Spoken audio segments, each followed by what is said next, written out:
Hi, welcome to another edition of our video mailbox. Janice from Canadian writes, though I appreciate Paul Ryan's budget, I'm frustrated by the process that would push anything 10 years out.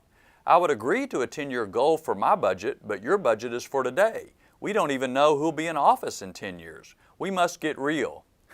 Well, Janice, I understand and appreciate your frustration.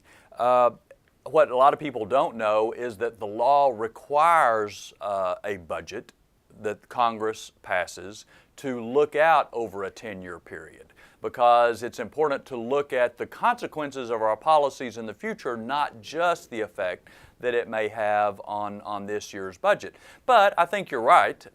We can and should do better. For example, I voted for a budget that was put forward by the Republican Study Committee. It would achieve balance in only 4 years. And it does some pretty significant changes. It starts changing the age for Medicare eligibility sooner. It starts changing ages for Social Security eligibility, and then a variety of other pretty significant changes to those mandatory spending programs that make up 2/3 of the federal budget. And yet that budget that balanced in 4 years only got 104 votes when it was considered on the floor. On the other hand, the Budget Committee budget, which balances within the next 10 years, it passed the House. And so it provides a blueprint for us going forward.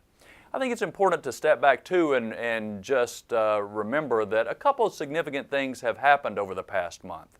On March 1st, the sequestration, the across-the-board cuts, took effect, and they're still in effect. The House and Senate has passed a funding resolution that will last through the end of the fiscal year for the discretionary part of the budget, but it is at the lower level of spending after the sequestration across-the-board cuts take effect. Now, I don't like across-the-board cuts because it cuts the good things as well as the bad things. But the point is that the lower spending levels are still there. The question I get a lot is, yeah, but I heard that federal spending still goes up. And that is true. These across-the-board cuts are real cuts. We're going to spend less on those programs this year than we spent last year. But most federal spending was exempt from those across-the-board cuts under sequestration. Most federal spending, in fact 2/3 of federal spending, are entitlements or mandatory spending programs, and they're on automatic pilot. And because they're growing so fast, they're growing faster than the cuts on the discretionary side. So it's true, overall federal spending continues to go up, but these are real cuts for the programs to which they apply. The real answer goes back to the budget though.